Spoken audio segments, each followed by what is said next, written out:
When the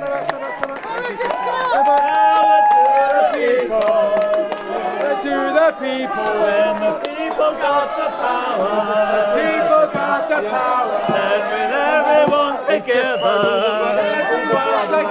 getting stronger by the hour. Power, people,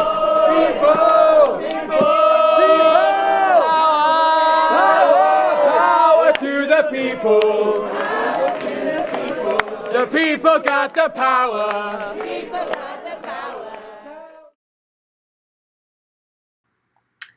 Good evening, everyone, and welcome to Environmental Coffee House. And I am your hostess, Sandra, or Sandy Schoelles.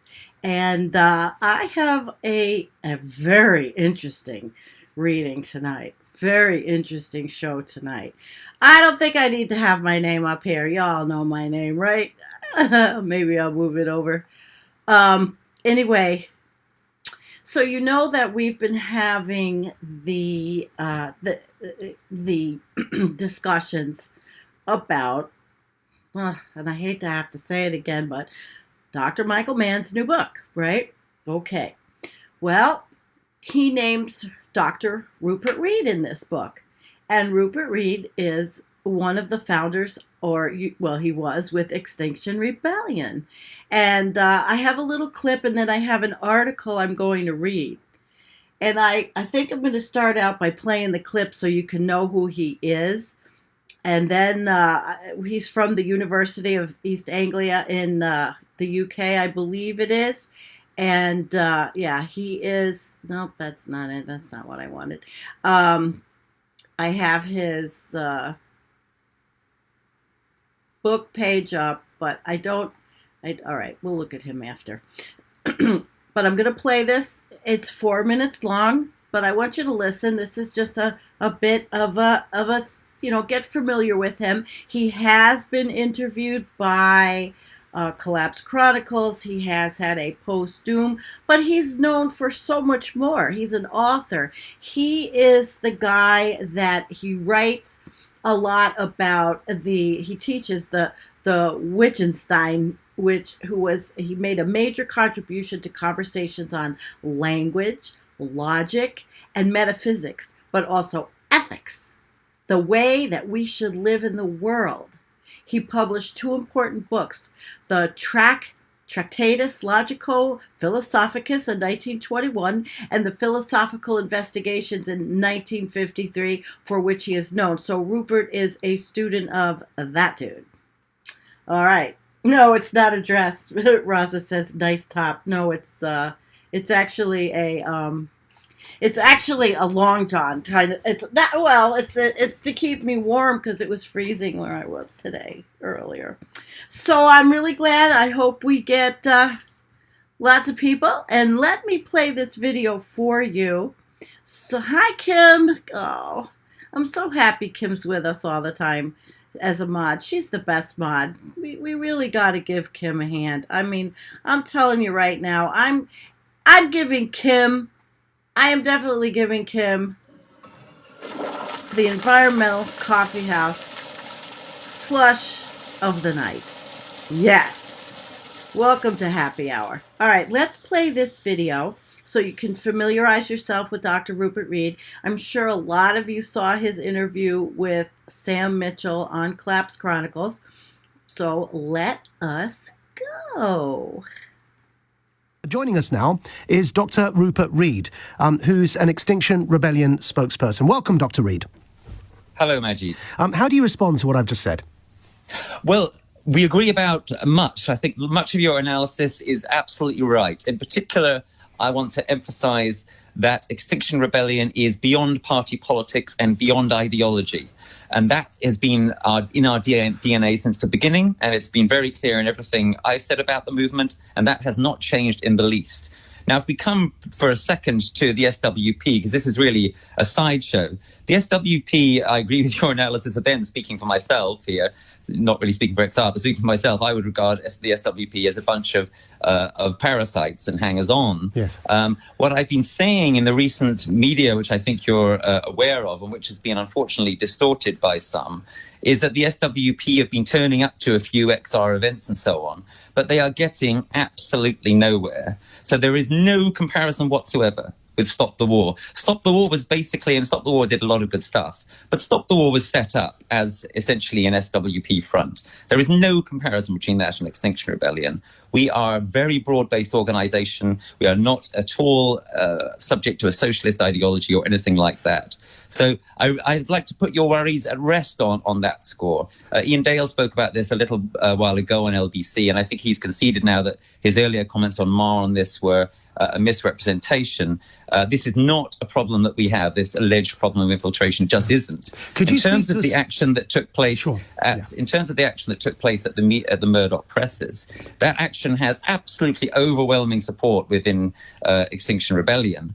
Of course, it's very controversial. We always knew it was going to be controversial, but it's not at all a matter of, there are these left-wing people in Extinction Rebellion who want to target Murdoch and everybody else doesn't. Before we get to the newspapers, I'd like to ask you about the protest before that, and then because I concede that the newspaper protest isn't as alarming to me as the ones that occurred prior to that. Could you explain to us what happened at Canning Town and what's happening with drones over airports, and then we can move to the newspapers. Sure, okay, we can get to those, sure. Yeah. So last year, there were a tiny number of activists who attempted to disrupt Heathrow via drones. They were not part of Extinction Rebellion, and Extinction Rebellion did not support their actions. Were they claiming to be part of XR? No, they didn't. Not when they were doing the actions. They were called Heathrow Paws. Right. On the Canning Town thing, there were a tiny number of activists who disrupted public transport at Canning Town. They were part of Extinction Rebellion. But the overwhelming majority of us in Extinction Rebellion did not support their actions. And it's been widely recognized, I think, since that action was a mistake and will not happen again. Yeah. The Murdoch thing is completely different. The overwhelming majority of us in Extinction Rebellion are behind what happened yesterday. So why is that? Let me now seek to explain. Yes, please do. There are 5 billionaires who run the press in this country, and they have systematically distorted and suppressed coverage of this issue and systematically demonized climate migrants along the way. What we did yesterday was for one day, just one day, to interrupt the regular process of their papers full of often of deceptions and miscommunications, to interrupt the progress of their papers around the nation. Of course, people would still look at what they did online and so on and so forth. Some people are saying, you're censoring freedom of speech and so on. This was a tiny act of disruption to try to forestall the far, far greater disruption that is coming to our lives if we do not rein in the climate and ecological emergency. And the number one obstacle to real action on the climate and ecological emergency, it's the press. It's the right-wing press. It's those same billionaires, especially, of course, Murdoch, who is notoriously a climate change denier, who has belittled the fires in Australia, for example, earlier this year. And we were making the point very powerfully, and it's forced a national conversation on this, which I think is all to the good. We're making the point very powerfully, for God's sake, for our children's sake, please start telling the truth on the climate and ecological emergency. Otherwise, the future is going to be so horrifically disrupted for all of us that stopping a few papers for a day is, it's literally doesn't even begin to bear comparison with it. There you go. So that gives you a little flavor for Dr. Reed. And I have a Medium article Jennifer pinged over to me the other day, and I thought, oh my God, I read it and I was taken back. I felt vindicated. I felt like I just felt so much better reading it. So I'm going to share this with you tonight. I think it's really important. All right. So here we go. Here we go. An open letter to Michael Mann. Let's not have the new climate war be between us. Dear Michael, in your important new book, The New Climate War, you call for an overcoming of the tribalism that has come to shadow the debates around climate. In that spirit, I am writing to you today in a vein of open and civil discussion. I hope earnestly for your response in the same way.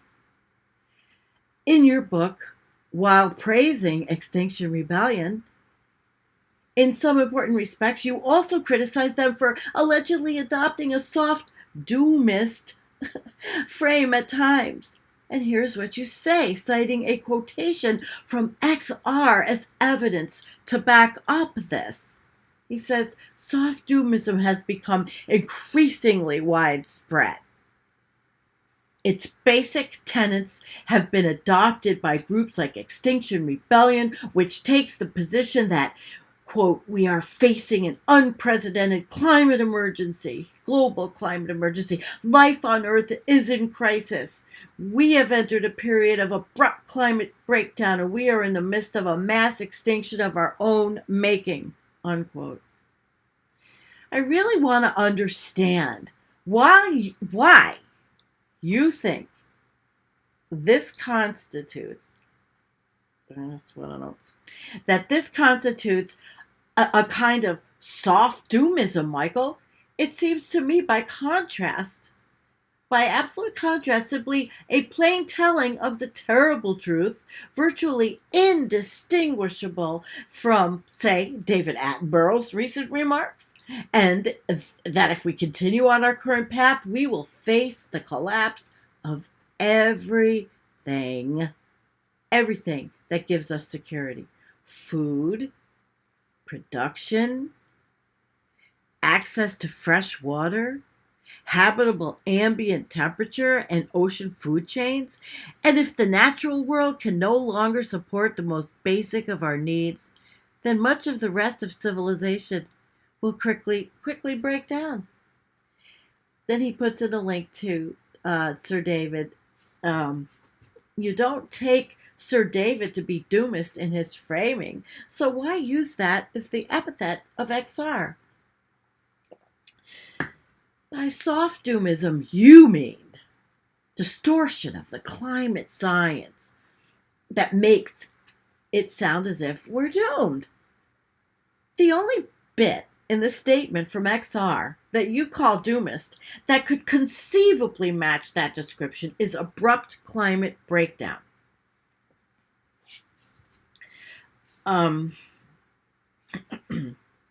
You leap to the conclusion that this must mean something like the methane dragon, which you take to be a non-existent threat. But why not assume instead what I take the phrase abrupt climate breakdown to mean, simply a ramping up of what we already have been experiencing in the past few years. Dramatic, actual, potential shifts in weather and climate, such as worsened form of scary disruption in Arctic weather systems that have been, we've been seeing recently. If the climate chaos we have been seeing in the last few years gets significantly worse over the coming decade, that may well, tragically, deserve the moniker abrupt climate breakdown. And after all, roughly, this is just what the situation in the Arctic is. It has been called in papers in recent months and years, of which I am sure you are aware. Consider this piece from Nature Climate Change, and there's two pieces, that University of Massachusetts and PhysOrg.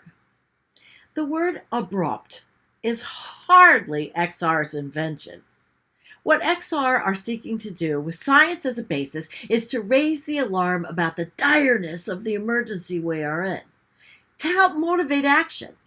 I comprehend as a practicing scientist, right? You might prefer to use a slightly different, calmer rhetoric yourself, but this is unfortunate. If you couch such a preference by way of using epithets such as doomist, to mischaracterize those who are actively engaged on the ground at the grassroots in the brave and vigorous effort to shake populations and governments out of their complacency. That's pretty damn heavy. I think. Pretty damn heavy. Good for him. And I'm going on. Moreover, your preference for less mobilizing rhetoric itself requires justification, Michael. You appear in your book to be concerned that by discussing potentially very bad outcomes and mobilizing emotions on the back of those discussions, Extinction Rebellion at all may, in fact, create a sense of hopelessness. But the question of whether you are correct in that assumption is, of course, a question of psychology and of contemporary political history, not of climate science. The remarkable success of Extinction Rebellion, especially in the country from which I am writing, the UK, suggests that forthright, no one can't see it, it's little, the front one, forthright framings, such as the name Extinction Rebellion itself, which initially assumed would doom the organization to failure, can succeed in galvanizing. I like it. What the fuck is wrong with rebelling against extinction? I mean, to me, that's like a big positive. I know that Roger Hallam's changing the name and he's doing something different, but we're here right now. Okay, we are here right now. And hi, Magical Thinking Barbie. I'm glad you joined. And hi, Gary Ballard. So I'm going. All right. So okay. And the psychological evidence does not appear on balance to support your assumption. Rather, it suggests that frank truth-telling and the mobilization of different emotions can be more effective at fostering real action than a calmer turn of phrase. This is perhaps why some in the scientific community take a very different view from you about the appropriateness of stark truth-telling about our predicament. I love it. So then there's another article I'm not going to go to because we'll get lost. In sum, it seems divisive of you to assume that the XR statement above is doomist, rather than being a courageous, effective warning of, I feel like, a warning of the clear risk of climate chaos we currently face becoming significantly worse, especially given that XR exists in order to warn of and forestall the doom that is, as Attenborough remarks, awaits us unless we change everything fast. Your book contains not only the criticism of XR that I seek to have rebutted above, but also a specific criticism of me. I have argued for some time that our society is fragile, vulnerable to shocks cascading from wholesale habitat destruction and from climate disasters, and that therefore we are at risk of worsening climate eco-disasters causing societal breakdown within a generation or two. Well, I think that such a warning is prudent and truthful. Because I do this, and because it appears that you assume falsely that I am relying on something like the methane dragon hypothesis to back up my concern about the fragility of our food systems, etc., in the face of a rising tide of climate chaos, in your book you go on to call me out as allegedly a doomist. I assert the painful truth that societal collapse as a cascading effect of climate chaos and ecosystems destruction within a generation or so can no longer be ruled out. Here is what you say about me. Wow. One of the more baleful aspects of doomism is the way it endorses intergenerational inequality. That is to say, its total dismissiveness when it comes to the interests of future generations. Rupert Read is an academic from the University of East Anglia in the United Kingdom and a self-avowed spokesman for Extinction Rebellion. He's also a messenger of doom.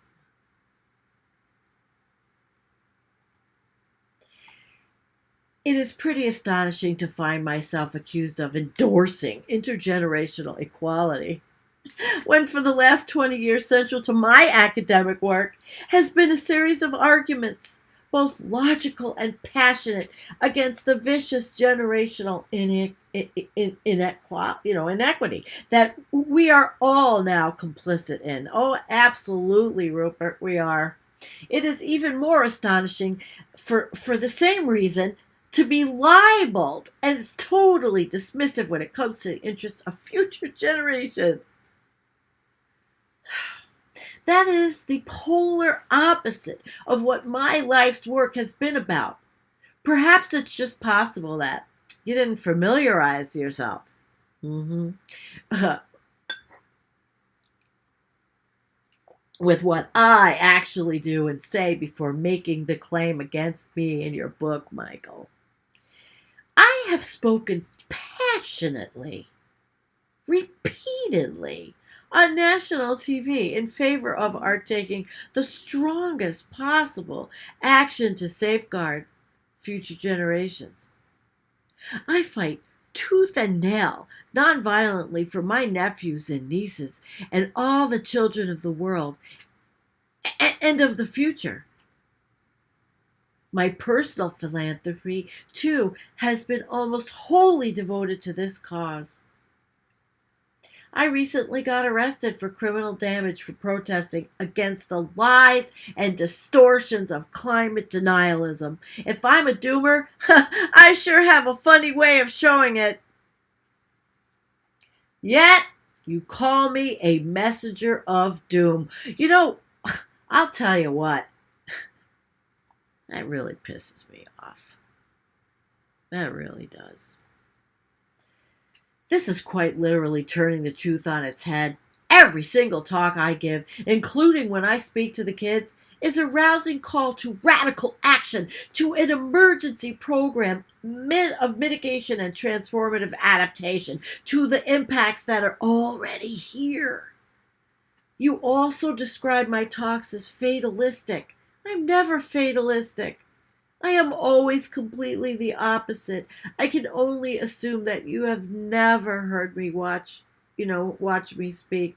It's incredibly painful to feel obligated to say to children that they are not being kept safe and that their future is no longer assured.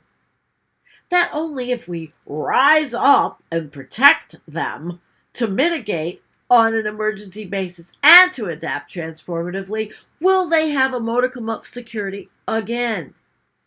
But I do it because it's true. And because I have been inspired by their uprising of the last few years. Hence, the Sunrise Movement and all the other kids. These wonderful, wonderful kids doing this stuff. It's fucking great. I think. When I speak to youth climate strikers, they tell me, carry on telling the truth. And as I see it, because they're fed up with false reassurances from adults that everything is going to be fine. Does them a big disservice. The concern that societal collapse within a generation or so can no longer be ruled out is hardly the marginal view of cranks or doom mongers any longer. Consider this piece from Nature Scientific Reports, or consider the warning from 500 scholars that it is time to contemplate the probability and possibility of societal collapse. Or the reportage by Nafiz Ahmed about hard-headed militaries preparing for such eventualities. Now that's scary shit, huh? As I see it, my job Our job is to seek to stop, to stop these possibilities from becoming actualities. But it won't help us to stop them, to refuse to even think about them or talk about them. As I see it, anyone who claims to know for a fact that our civilization will collapse within a generation is overstepping what we can deduce from what we know and risks fatalistically undermining our sense of urgency.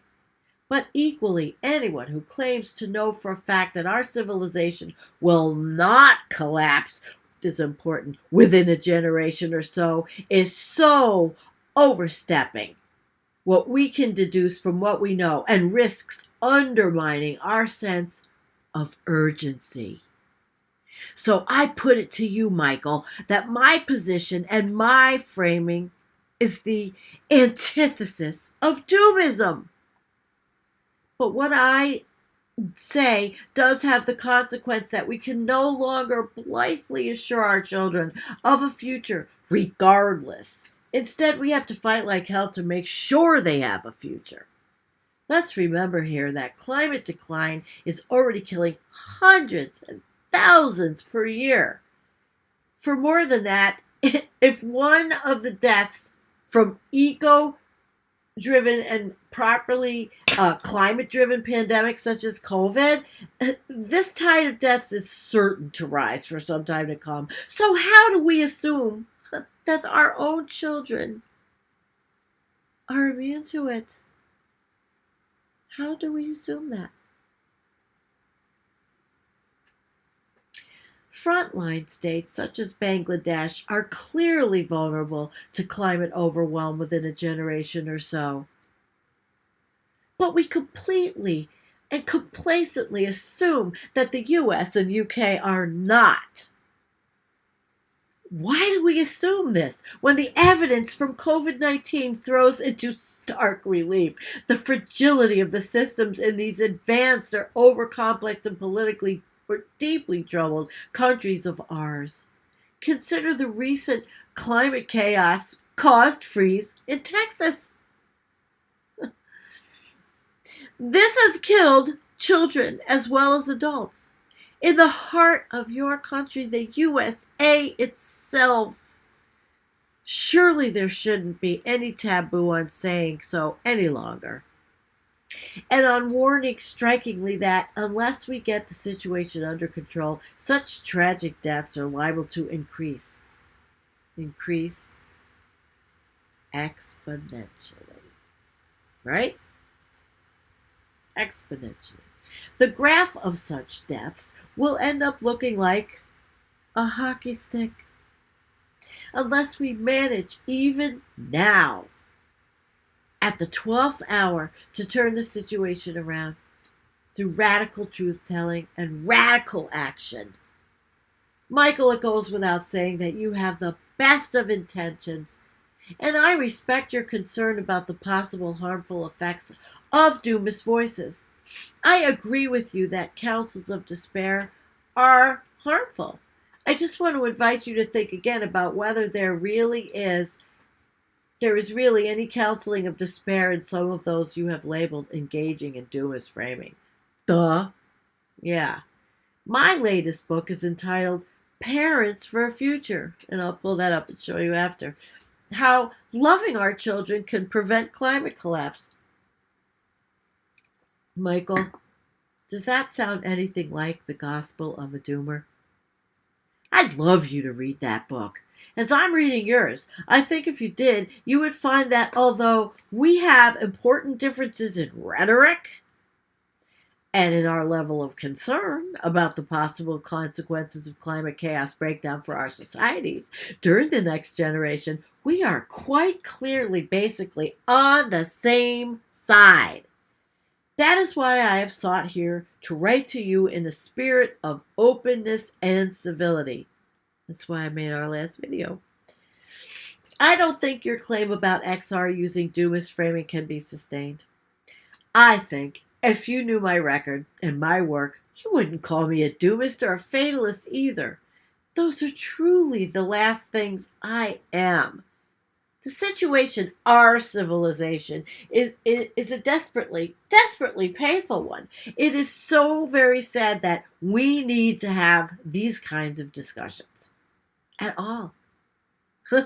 For humans, it's the worst possible thing not to be able to reassure ourselves that we can reassure our children that they definitely have a future.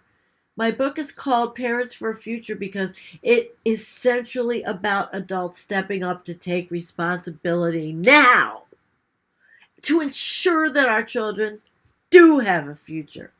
I don't think it should be taboo anymore to say these kinds of things, hard though they are to face. My teacher, Joanna Macy, says that a key reason why she carries on now, and she's 92 and she's very esteemed, is that she wants to help us not turn on each other in these hardening times. She's sticking around to help us. She's wonderful. I've got her books. Boy, would I like to interview her. I want to interview my own mother. Michael, we in the climate movement need each other. And what did my Michael Dowd say? Michael Dowd say in our video? He said, love Michael, man. He's playing his role. Problem solved, right? We know he's playing his role. So he goes on to say, he is with him completely and proactively and at managing to find a way through this terrible, terrible situation. So he says, but you have put up with completely wrong, deeply unseemly abuse for many years from the denialists. At the time of the hack into the UEA climate science emails in 2009, which of course prominently included attack on your vital hockey stick discovery and presentation, I stood alongside the UEA climate scientists and helped behind the scenes with doing PR against the criminal hackers and the liars and the denialists that included seeking to defend you, your work, and your reputation. Well, let's not help out hard denialists or soft denialists, those who are hoping for a reprieve from having to act at speed and radically. Oh boy, who'd want nothing more than for us to spat among ourselves? So let me ask, how shall we have a dialogue so that we don't help them out? We don't have to be perfectly aligned, obviously, but it does, make sense to foreground the vast amounts of common ground between us, rather than indulging in the narcissism of ugly small differences. They are ugly, I put it in, which are surely an affordable luxury at the time of urgency. Yeah, it is. It's stupid fighting. It was stupid. Myself and XR and David Wallace Wells, even David Wallace Wells, who you also very strangely call a doomist in his framing, say roughly, the shit is hitting the fan, and unless we change everything fast, we're fucked.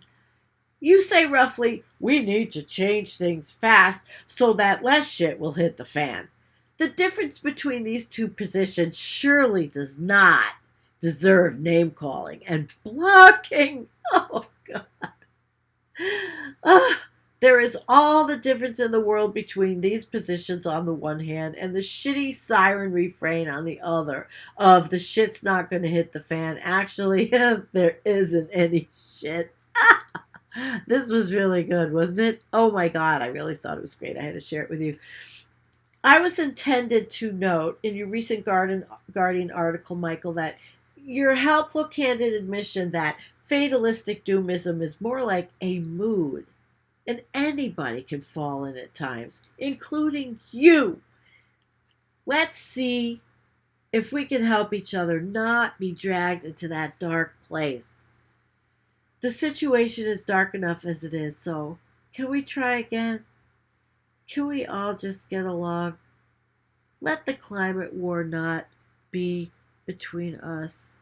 And I absolutely loved that. And I think it really brought some closure. I hope for him. I hope it opened Michael's eyes. I don't know. I mean, that's what we try to we try to instill in our audience, that, you know, we joke around, oh yeah, we're doomers and all, but doomer chicks and all that, but yet we are for action. I have a 32-year-old. I support the movements, and in fact, you know, if I wasn't as disabled as I am, I would. There's an XR in Buffalo. There's other organizations. I mean, I'm in a local organization. Don't give up.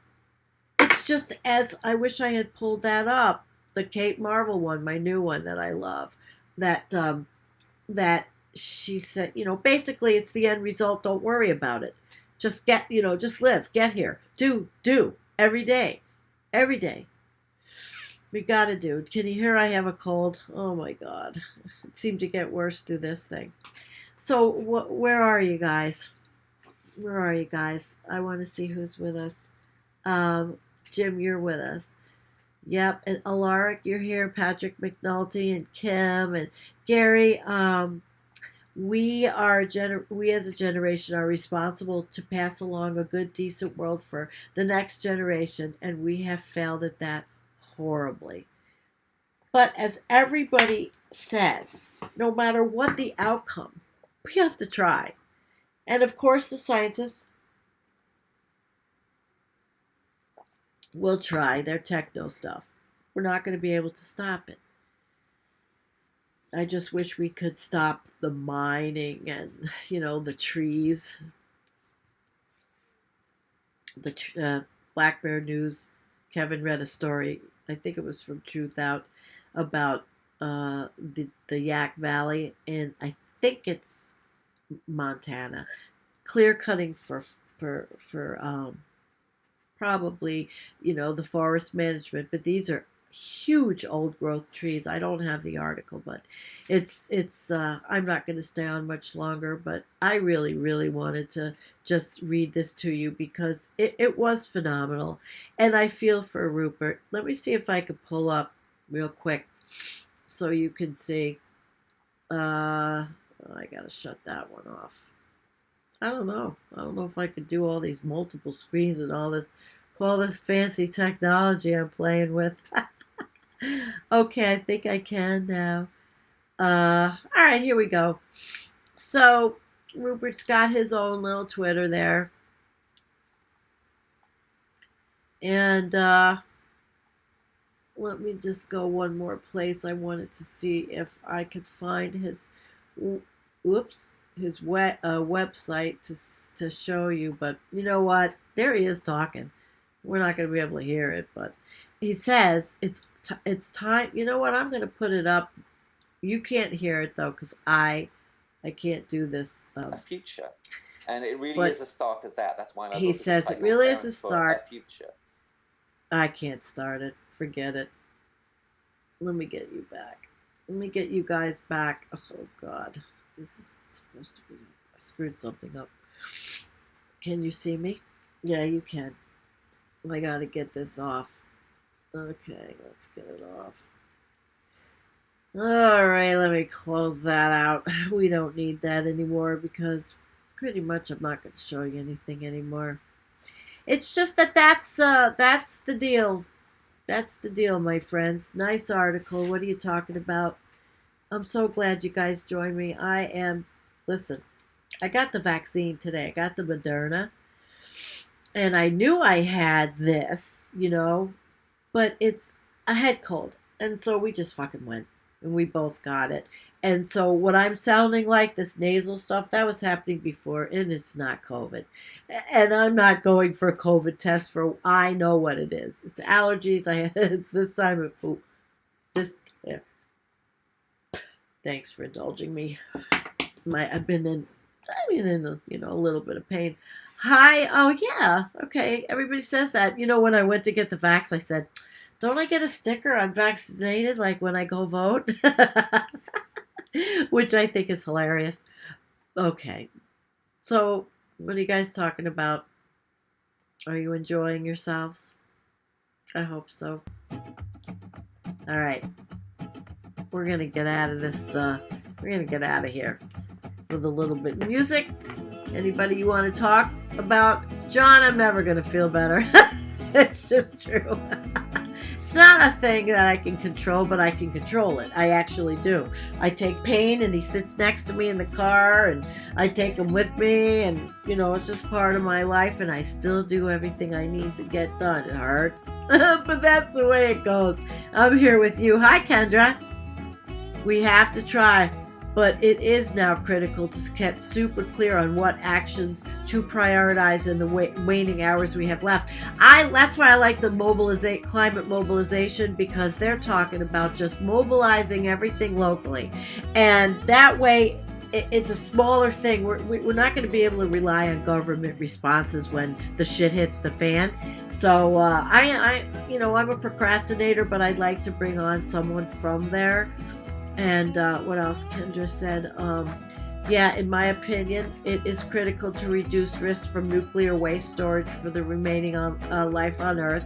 That's an important one. I've been wanting to do have two sides of the nuclear head. I wanted to have a pro and an against, and kind of a debate on my channel here. But I find some people, and then I lose out. I don't do it. But who else is here? What? It's not going to kill me. I'm fine. The vaccine hasn't killed anybody here. I'm fine. I'm not going to go there. I'm fine. I get my thing in a month, and everybody else I know is fine. All the nurses I know that took it, everybody's fine. I mean, it doesn't even hurt my arm where they gave it to me. So let's not get too carried away with that. Only because I followed a lot of the doctors, and even though these big pharma is a blood-sucking, money-sucking, corporatist, capitalist, horrible, awful business, they employ some really good scientists.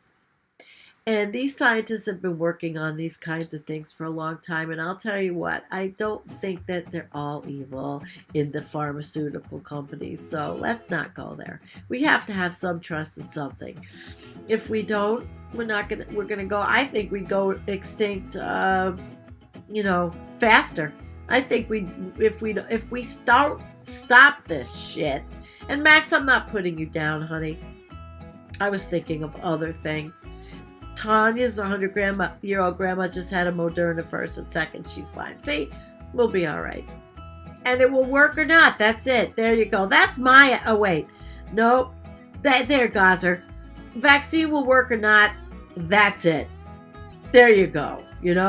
Get vaccine. Don't get vaccine. There you go. You'll be Roundup ready soon. No, I don't use any of that. We organic farm here. No, really, Max. I'm not putting it down. I was just playing. Rich says, look out for the little green men now. Oh, that's cute. That's cute. Hey, hi, Groot. Nice to see everybody.